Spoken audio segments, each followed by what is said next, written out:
Hello friends, once again welcome on Google Classroom Teaching Learning Program.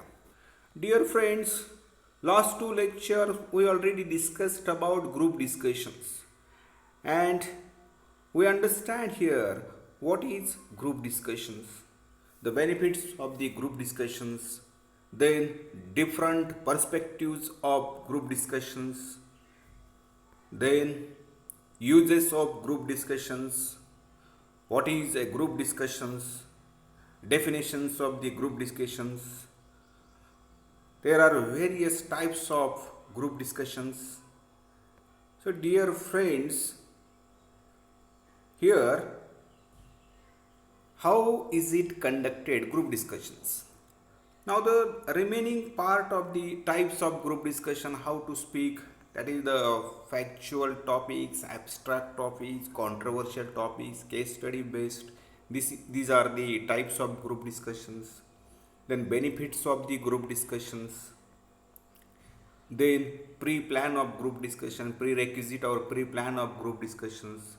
Then skills assessed, skills examined in group discussions, what is judged, what is examined, tips of effective participations. Dear friends, what to do or what not to do. Now, dear friends, here the last part of the group discussion. विद्यार्थी मित्रांनो, आत्तापर्यंत आपण group discussion म्हणजे काय, त्याचे फायदे काय, कशा प्रकारे ग्रुप डिस्कशन केलं जातं, कोणत्या विषयावरती चर्चा केली जाते, त्याचे प्रकार काय आहेत, किती लोक त्यामध्ये असतात, हे सर्व आपण पाहिलेलं आहे. आणि आता सगळ्यात शेवटचा जो भाग आहे तुम्ही पुस्तकामध्ये सुद्धा पाहू शकाल ग्रुप डिस्कशन टॉपिकमध्ये, how to be part of group discussions. Keep eyes contact while speaking. ज्यावेळेस तुम्ही ग्रुप डिस्कशन करत असता त्यावेळेस तुम्ही कशा प्रकारे तुम्ही असलं पाहिजे. Do not look at the evaluators only. Keep eye contact with every team member while speaking. When a observer observe you, don't look at the observer. You speak clearly and frankly, freely and frankly. Eyes contacts are also important while speaking. तुमचं eye कॉन्टॅक्टसुद्धा खूप महत्त्वाचं आहे ज्यावेळेस तुम्ही बोलत असता. म्हणजे ज्यावेळेस तुम्ही एखाद्या ग्रुप डिस्कशनमध्ये समाविष्ट होत असता, भाग घेत असता, त्यावेळेस तुमचं आय कॉन्टॅक्टसुद्धा खूप महत्त्वाचं आहे. Initiative the group discussion. जसं की आपण म्हटलं की पुढाराने म्हणजे आपण स्वतः पुढाकार घेऊन पुढे येऊन त्याच्यावरती चर्चा करणं खूप गरजेचं आहे. Initiative the group discussion is a big plus. त्यावेळेस तुम्ही स्वतःहून बोलता, स्वतःहून आपले मत मांडता, विचार मांडता, सर्वात अगोदर मांडता. कुठल्याही प्रकारचे डोंट शाय आपण म्हटलं की कुठल्याही प्रकारची लाज न बाळगता, कुठल्याही प्रकारे लाजाळूपणा न दाखवता तुम्ही ज्यावेळेस बोलता आणि त्यावेळेस तुमचं एक प्लस म्हणजे इम्प्रेशन पडतं.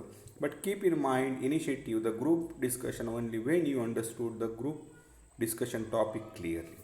आता ज्यावेळेस तुम्हाला एखादा टॉपिक छान प्रकारे समजतो, व्यवस्थित समजतो आणि त्या विषय समजल्यानंतर त्यावरती तुम्हाला बोलायचं आहे. आता काहीतरी बोलायचं म्हणून बोलायचं नाही ग्रुप डिस्कशनमध्ये. When you understood clearly that topic then you can speak. जर तुम्हाला पूर्णपणे टॉपिक समजला असेल तरच तुम्ही बोलू शकता, नाहीतर बोलायचं नाही. And have some topic knowledge. Knowledge असणंसुद्धा गरजेचं आहे. Speaking without proper subject knowledge is bad impression.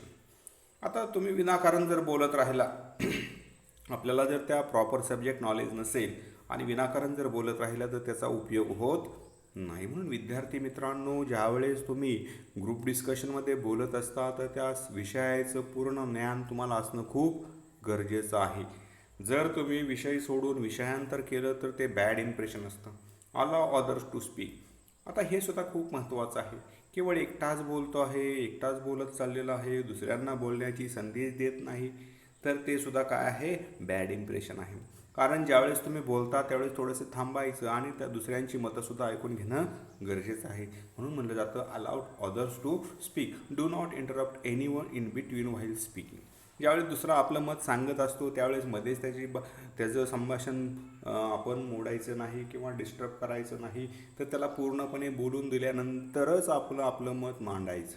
नाहीतर तो बोलतो आहे ना आपण मध्येच बोलायला सुरुवात केली तर दिस इज अ बॅड इम्प्रेशन. म्हणजेच काय आहे, तर ज्यावेळेस तो बोलत असतो त्यावेळेस त्याला बोलून देणं गरजेचं आहे आणि नंतर मग आपण बोलायचं. म्हणजेच do not interrupt anyone in between while speaking. Even if you don't agree with his or her thought, do not snatch their chance to speak. जरी तुम्ही डिसॲग्री असला एखाद्याच्या बोलण्यावरती किंवा एखाद्याच्या विचारांवरती, तर डायरेक्ट त्याला त्या ठिकाणी थांबवायचं नाही, तर त्याला बोलून देऊ द्या, त्याचं पूर्ण वाक्य होऊन द्या. Instead make some notes and clear the points when it is your turn. आणि मग तुम्ही त्याचे जे मुद्दे आहेत ते खोडण्यासाठी तुम्हाला चान्स मिळणारच आहे, त्यावेळेस तुम्ही ते बोला. म्हणजे अलाव अदर टू स्पीक. मग स्पीक क्लिअरली. नंतर पुढचं आहे स्पीक क्लिअरली.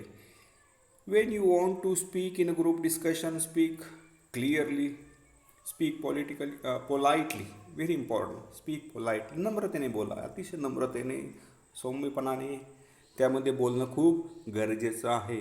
उगा रोडपणे बोलून गरजेचं नाही. Speak politely and clearly. आणि अतिशय क्लिअरली तुम्ही तुमचं आपलं मत मांडायचं आहे. Use simple and understandable words. आता स्पीक सिम्पल. आता use simple and understandable words म्हणजे काय की तुम्ही ज्यावेळेस बोलता त्यावेळेस तुमची भाषा अतिशय साधी असणं गरजेचं आहे. बोलणारे शब्द दैनंदिन जीवनातले असावेत जेणेकरून प्रत्येकाला ते समजले जातील. कारण काय होतं, कधी कधी आपण काय बोलतो ते पुढच्याच्या लक्षातच येत नाही आणि एक्झामिनरच्या पण लक्षात येत नाही. कारण आपण जी भाषा वापरलेली असते ती क्लिष्ट भाषा असते, डिफिकल्ट लँग्वेज असते, की जी भाषा गुंतागुंतीची असू शकते. त्यामुळे use very simple and understandable words while speaking. म्हणून ज्यावेळेस आपण बोलतो त्यावेळेस आपली भाषा ही अतिशय साधी, सरळ आणि सोपी असावी. Don't be too aggressive. हे सुद्धा खूप महत्त्वाचं आहे. ॲग्रेसिव्ह नसावं की डायरेक्ट आला आणि पटकन उठला आणि ॲग्रेसिव्हली बोलायला लागला. तर बी काम अँड कूल. अतिशय शांत मनाने दुसऱ्याचं ऐकून घ्यायचं आणि त्याचं उत्तर द्यायचं. आता हे दिसतं तेवढं सोपं नाही आहे बाळांनो, कारण हे ज्यावेळेस तुम्ही ग्रुप डिस्कशनमध्ये बघत असता, चर्चा करत असता, त्यावेळेस तुम्हाला लक्षात येईल, जाणवेल की एखाद्याचं मत जर आपल्याला आवडलं नाही तर तात्काळ लगेच उठून त्याच्यावरती चर्चा करायला सुरुवात करायची नाही, तर त्याचं पूर्णपणे ऐकून घ्यायचं आणि नंतर बोलायचं. Don't be too aggressive if you are disagreeing with someone. म्हणजे ज्यावेळेस तुम्ही डिसॲग्री असता एखाद्याच्या मतावरती त्यावेळेस त्याला डायरेक्ट डिसॲग्री करायचं नाही आणि ॲग्रेसिव्हसुद्धा व्हायचं नाही. कारण ॲग्रेसिव्ह झाल्यानंतर काय होतं की आपल्याला जे बोलायचं आहे ते राहून जातं. Express your feelings calmly and politely. तुम्हाला तुमच्या ज्या भावना आहेत त्या अतिशय शांत चित्ताने आणि नम्रतेने आपल्या भावना त्या ठिकाणी व्यक्त करायच्या आहेत. म्हणजे काय होईल, तुमचं जे इम्प्रेशन आहे ते अजून चांगल्या प्रकारे एक्सपर्टला जाणवेल की बाबा हा अतिशय छान प्रकारे आपल्या विचार त्या ठिकाणी मांडताना दिसतो आहे. Make sure to bring the discussion on track. If by any means group is distracting from the topic or goal, then simply take initiative to bring the discussion on the track. Track सोडून त्या आपलं discussion जाता कामा नये. म्हणजे विषय सोडून आपण आपलं विषयाचं डायव्हर्शन करायचं नाही. ज्यावेळेस आपण विषयांतर करतो त्यावेळेस त्या डिस्कशनला काही अर्थ राहत नाही. Make all group members aware that you all need to come to some conclusion at the end of the discussion. So stick to the topic. आणि म्हणून त्या टॉपिकला चिटकून राहायचं. So stick to the topic. म्हणजे विद्यार्थी मित्रांनो, ह्या ठिकाणी आपल्याला समजलं की विषयांतर करणं, विषयांतर अजिबात करायचं नाही. जर विषयांतर केलं तर आपण आपला जो विषय आहे तो बाजूला ठेवतो आणि दुसऱ्याच विषयावरती चर्चा करायला लागतो. त्यामुळे आपण शक्यतो जो टॉपिक दिलेला आहे त्या टॉपिकच्या अनुषंगानेच बोलणं गरजेचं आहे. Dear friends, you understand you should be speak and stick to the topic. Then positive attitude. Be confident. Do not try to dominate anyone, keep positive body language, show interest in discussions. It is also important while discussing. Positive attitude and your body language tells everything. तुमचा जो बोलण्याचा दृष्टिकोन आहे, विचार करण्याची जी क्षमता आहे ती कशी असावी, पॉझिटिव्ह असावी. निगेटिव्ह विचार तुमच्या मनामध्ये येऊ नयेत आणि तुमच्या बॉडी लँग्वेजवरनं हे सर्व काही समजत असतं. एक्झामिनर त्या ठिकाणी ते पाहत असतो. Dear friends, you should be positive. Your positive attitude is also important because what happens, कधी कधी काय होतं की ज्यावेळेस एखादा बोलत असतो त्यावेळेस आपण नकळत आपल्या मनामध्ये पॉझिटिव्ह, नकळत आपल्या मनामध्ये निगेटिव्ह विचार येतात आणि मग आपण आपला कॉन्फिडन्स हरवतो. आणि बी कॉन्फिडंट की आपल्याला जर त्या विषयाचं सखोल ज्ञान असेल तर आपला कॉन्फिडन्स वाढलेला असतो आणि तुमची जी पॉझिटिव्ह बॉडी लँग्वेज आहे ते आपल्याला समजते. Speak sensibly. Do not speak just to increase your speaking time. फक्त बोलायचं म्हणून बोलायचं नाही. Don't worry even if you speak less, your thought should be sensible and relevant instead of irrelevant speech. म्हणजे आता तो आपले विचार हे कसे असले पाहिजे, रिलेवंट असले पाहिजे. कमीच बोला, थोडंच बोला, परंतु विषयाला धरून बोला, योग्य बोला. ज्यावेळेस तुम्ही योग्य बोलता त्यावेळेस तुमची थोडी जरी बोलले, तुमचे विचार थोडे जरी असले तरी ते अतिशय प्रभावशाली असतात. म्हणून स्पीक सेन्सिबली. तुमचा विचार हा कसा असला पाहिजे की अतिशय क्लिअर आणि विषयाला धरून असणं खूप गरजेचं आहे. विनाकारण खूप बोलत बसायचं नाही. Listen carefully to others. आता पुन्हा एकदा तोच पॉईंट आला की दुसऱ्याला speak less and then listen more. आपण आयुष्यामध्ये पण असंच पाहिलं पाहिजे, स्पीक लेस अँड लिसन मोर. कारण आपण दुसऱ्यांचं ऐकण्याची सुद्धा आपल्याकडे पात्रता असणं गरजेचं आहे. कारण ऐकलं मग नंतर काय होतं, आपलं ज्ञान आपोआपच वाढतं. Speak less and listen more. Pay attention while others are speaking. दुसरे काय बोलतात त्याकडे लक्ष देणं खूप गरजेचं आहे. This will make coherent discussions. आणि त्याच वेळेस तुमच्या बोलण्यामध्ये सुसंगतपणा येईल. And you will get involved in group positively. आणि मग काय होईल, तुमची इन्व्हॉल्वमेंट वाढेल आणि पॉझिटिव्ह डिस्कशन होईल. कारण वन वे होणार नाही. कारण एकदा एकटाच बोलत राहील तर काय होईल, तो वन वे डिस्कशन होऊन जाईल. म्हणून टू वे डिस्कशन होणं गरजेचं आहे. म्हणजे listener become speaker and speaker become listener. म्हणजे दोन्ही एकमेकांना पूरक असं वातावरण असणं खूप गरजेचं आहे. You will surely make people agree with you. आणि मग त्यावेळेस तुम्हाला समजेल की लोक तुम्हाला ॲग्री होतील. No need to go into much details. You have limited time, so be precise. Precise means very short and convey your thoughts in a short and simple language. आता खूप डिटेलमध्ये जाण्याची सुद्धा खूप गरज नाही. तुमचे जे विचार आहेत ते तुम्ही अतिशय थोड्या मोजक्या शब्दामध्ये सांगणं गरजेचं आहे. म्हणजे ह्या ठिकाणी तुमच्या लक्षात येईल की you have limited time, so be precise and convey your thoughts in a short and simple language. Dear friends, you understand here that your time is limited. खूप सांगत बसायचं नाही. जे सांगायचे ते थोडक्यात सांगायचं. आपण म्हणतो ना, समराईज करा. जे सांगायचे ते थोडक्यात सांगा. उगाच सगळं सांगत बसू नका. इनिशिएशन टेक्निक्स म्हणजे स्टेट द टॉपिक. तुम्हाला ज्यावेळेस इनिशिएशन करायचं असेल, पुढे येऊन बोलायचं असेल, कोट, नंतर definitions, questions, shock statements, facts, figures and statistics. Initiate A group discussion only when you understood the topic and have a valid point. म्हणजे ज्यावेळेस इनिशिएटिव्ह घेता तुम्ही, इनिशिएटिव्ह टेक्निक्स म्हणजे काय, तर ज्यावेळेस तुम्हाला पुढे येऊन बोलायचं आहे त्यावेळेस स्टेट द टॉपिक. तो टॉपिक काय करायचा, व्यवस्थित सांगता येणं पाहिजे. तो कोट करायचा चांगल्या शब्दामध्ये, चांगल्या वाक्यामध्ये. त्याची डेफिनेशन द्यायची. त्या टॉपिकची काय करायची, डेफिनेशन द्यायची. त्यानंतर क्वेश्चन्स विचारायचे. Shock the statement, facts and figures, statistic. Initiative the group discussion only when you understood the topic and have a valid point. Don't start A group discussion just for the heck of it. लगेच group discussion start करायला सुरुवात करायची नाही. तो topic समजायचा, त्याच्या अनुषंगाने आपल्याला थोडं बोलता येणं गरजेचं आहे. Opening sentences should be lead the group discussion.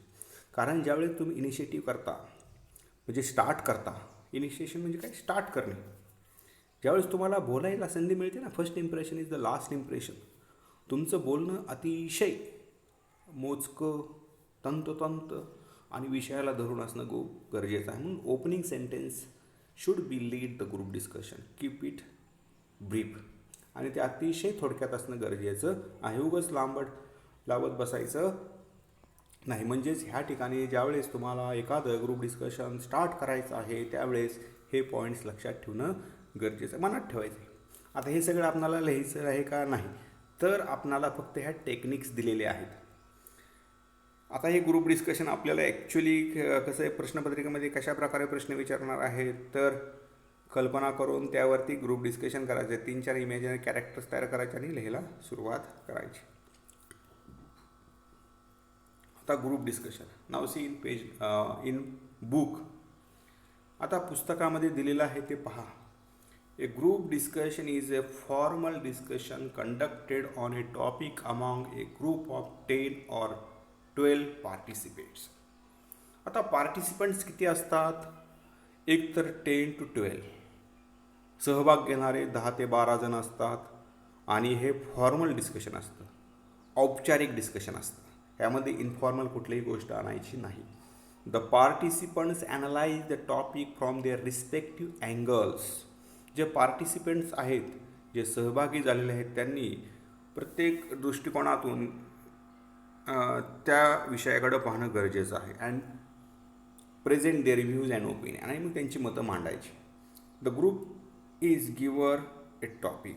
A group is given a topic. They contemplate. Contemplate म्हणजे काय? विचार करणे किंवा चिंतन करणे. They contemplate on it for a few minutes. They can think. They can contemplate on that topics few minutes. थोडे वेळ ते विचार करतात आणि बोलायला सुरुवात करतात. And start discussions. The discussion is usually for 10 to 15 minutes. किती वेळ चालतं ते? 10 to 15 minutes. Expert listen to the members and evaluate them. आणि मग ते एक्सपर्ट्स काय करतात? सगळं ऐकतात आणि एव्हॅल्युएट करतात, मूल्यमापन करतात. Group discussions are usually held on topics of 4 kinds. जसं की आपण ऑलरेडी चर्चा केलेली आहे. फॅक्च्युअल आहे, for example plastic should be banned. Realistic आहे, वास्तववादी आहे. A social or political issue, for example moral policing. सामाजिक असेल, राजकीय असेल. ॲबस्ट्रॅक्ट, मग ॲबस्ट्रॅक्टमध्ये कॉन्शियस, न दिसणाऱ्या गोष्टी. ॲबस्ट्रॅक्ट कन्सेप्ट म्हणजे ज्या गोष्टी दिसत नाहीत अशा. Case study based, where the group discusses a case study and analyse it for offer solutions. म्हणजे केस स्टडी केला जातो त्या विषयाचा आणि त्याच्यावरती सोल्युशनसुद्धा काढलं जातं. Group discussions are one of the effective interactive methods of classroom learning. ही अतिशय एक छान प्रकारची मेथड आहे क्लासरूम लर्निंगसाठी. कारण ग्रुप डिस्कशन असेल तर 2 way विद्यार्थ्यांना बोलण्याची संधी देणं खूप गरजेचं आहे. They are use to select candidates for different courses or for jobs by employers. They are use to gauge means काय? तर अंदाज बांधणे, मोजमाप करणे. Whether a candidate possess certain skills required for pursuing a particular course or a job that involves working in a groups. When you want to select candidates for the jobs, ज्यावेळेस विद्यार्थ्यांचं selection केलं जातं त्यावेळेस त्याच्याकडे कुठले skill आहेत हे आपण ग्रुप डिस्कशनमध्ये सर्च करू शकतो. Giving opinions and solve problems together to achieve common goals. आणि जे आपली कॉमन गोल्स आहेत, जे आपली सर्वसाधारण उद्दिष्ट आहेत ते साध्य करण्यासाठी आपण अशा प्रकारची इंटरव्ह्यू घेऊ शकतो. The candidates are tested for their knowledge. आणि विद्यार्थ्यांकडे असणारं नॉलेज आपण चेक केलं जातं. And communication skills as well as their ability to work as a part of a group. त्यांची ॲबिलिटी असेल, त्यांचं कम्युनिकेशन स्किल असेल, हे सर्व आपण त्यामध्ये चेक केलं जातं. And lead to other towards conclusions and solution. आणि सरते शेवटी आपण कन्क्लुजनमध्ये येतो आणि त्याच्यावरती सोल्युशनसुद्धा काढतो. One should be able to use his understanding of a subject to give opinions on it and support his ideas with logical arguments. And how can he speak? His argument is logical. म्हणजे तर्कशुद्ध त्याचं argument आहे का हे सुद्धा आपण पाहिलं जातं. Since communication is a two-way process, just I explain it. तर कम्युनिकेशन करण्यासाठी फक्त वन वे असून उपयोग नाही, तर ते टू वे प्रोसेस असणं गरजेचं आहे. It is important that beside speaking and listen to the participant in the group discussion and respond to their ideas or take them forward. You can contribute to a group discussion in some of the following ways: helping it start, giving direction to it, making sure that everyone's views are heard and thought about so that the group moves towards some kind of agreement. When you listen the views of everyone's, म्हणजे प्रत्येकाची जर मतं आपण ऐकली तर ते काय होतं, ग्रुप डिस्कशन कायमस्वरूपी ॲग्रीमेंटकडे जात असतं. नाही तर कोणाचे मत जर विचारात घेतलं नाही तर काय होतं, त्यामध्ये वादविवाद तयार होतात. And closing it with A summary or A conclusion. आणि सरते शेवटी सगळ्यांची मतं विचारात घेऊन त्याचं एक कन्क्लुजन काढणं खूप गरजेचं आहे. आता ज्यावेळेस तुम्ही ग्रुप डिस्कशन स्टार्ट करता त्यावेळेस पहा, just the language of group discussions. Here are some expressions you can use to perform different functions during a group discussion. Expressing opinion. विद्यार्थी मित्रांनो, ज्यावेळेस तुम्ही तुमची मतं मांडता त्यावेळेस मतं मांडताना कशा प्रकारे स्टार्ट करायचे दिलेले पहा पुस्तकामध्ये. I believe, I think, could I make a point please, in my opinion, it seems to me. This is the expression of your opinions. Then expressing agreement.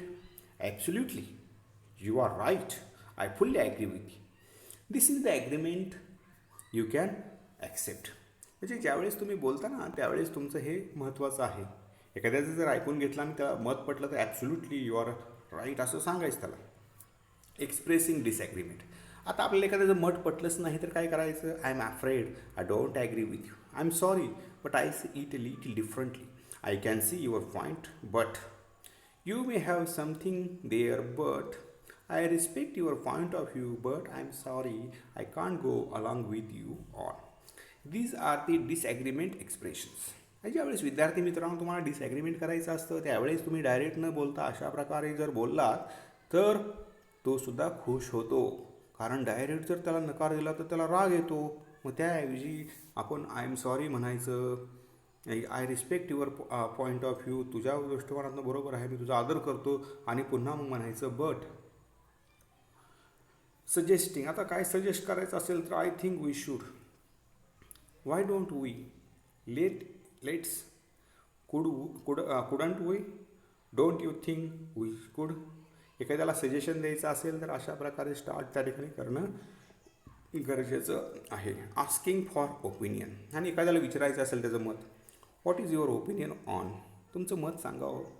What do you feel about, I wonder what do you think about, I would like to know your stand on. म्हणजे एखाद्याला direct तुमचं मत विचारताना अशा प्रकारे तुम्ही त्यांना विचारू शकता. इंटरप्टिंग. एखाद्याला इंटरप्रेट करायचं असेल, I am sorry to interrupt, but एखाद्याला थांबवायचं असेल बोलताना तर त्या ठिकाणी असं म्हणायचं, I am sorry to interrupt but excuse me, could I add something please, that's true, sorry but. हे झालं तुम्हाला एखाद्याला इंटरप्ट करायचं असेल, तिथं मध्येच काहीतरी बोलायचं असेल त्यावेळेस. Handling interpretations. Just a moment please. लगेच म्हणायचं, just a moment please, could I finish what I am saying, if you would just let me finish, could you wait for a minute please. And conclude करायचं असेल तर to summarise or conclude, we can conclude by saying let's run quickly though the main ideas before concluding the discussions. These are the ways you can speak, express your ideas. किंवा use statements like, I agree with my friend that I would like to add a point to what my friend said. I would further like to add something too. Sorry but I beg to offer in my opinion according to. ह्या ठिकाणी आपल्याला जे according to state course, source, facts, states, I think we are diverting away from the subject. Please allow our friends who has been trying to say something a chance. I request to give his or her opinion on. These are the statements you should know about these. आता विद्यार्थी मित्रांनो, ह्या ठिकाणी आपण group डिस्कशनचं एवढं मोठं काय विचार म्हणजे 3 लेक्चर्स आपण ह्या ग्रुप डिस्कशनवरती घेतलेले आहेत. ॲक्च्युली टॉपिक छोटंच आहे. आता ह्यामध्ये आपणाला बोलायचं नाही तर आता आपणाला थोडक्यात लिहायचं आहे. तर पुस्तकामध्ये तुम्हाला एक नमुना दिलेला आहे, सॅम्पल ग्रुप डिस्कशन. सर्वांनी पुस्तकामध्ये हा ग्रुप डिस्कशनचा जो नमुना दिलेला आहे तो लिहून काढायचा. You should be write in your notebook because you will understand how to write group discussion in your paper. की पेपरमध्ये तुम्हाला काय दिलं जाईल की बाबा की कशा प्रकारे तुम्हाला एखादा विषय दिला जाईल आणि त्यावरती 3-4 कॅरेक्टर्स तुम्ही निवडायचे आहेत आणि त्या कॅरेक्टर्सचे तुम्ही काय करायचं इमॅजिन करून, आत्तापर्यंत आपण क्ल्यू दिलेले आहेत तुम्हाला कशा प्रकारे काय काय करायच्या आहेत गोष्टी. आणि actual presentation is also important while writing. म्हणून you can also it is a sample of group discussions. आता हा सॅम्पल तुम्हाला पुस्तकामध्ये दिलेला आहे, तो पुस्तकामध्ये तो सॅम्पल जो दिलेला आहे तो व्यवस्थित पहा म्हणजे तुमच्या लक्षात येईल. I hope you understood group discussion because in group discussion you should be write in your notebook. तुम्हाला नोटबुकमध्ये लिहायचं आहे. आता ॲक्च्युली ग्रुप डिस्कशन करायचं नाही तर ते कल्पना करून तुम्हाला त्या ठिकाणी लिहायचं आहे. I hope you understand dear friends. विद्यार्थी मित्रांनो, मला असं वाटतं की तुम्हाला आता हा टॉपिक पूर्णपणे समजलेला आहे, कारण गेले 3 दिवस झालं आपण ह्या टॉपिकवरती चर्चा करत आहोत. कारण टॉपिक तसा छोटासा आहे, परंतु बऱ्याचशा आयडिया आपण ह्यातून शिकलेला आहात. आता आपणाला ॲक्च्युली पेपरमध्ये एखादा टॉपिक दिला जाईल, त्यावरती कल्पना करून 3-4 कॅरेक्टर्स लिहायचे आहेत कल्पना करून आणि त्याचे डिस्कशन स्टार्ट करायचं आहे. Thank you very much dear friends.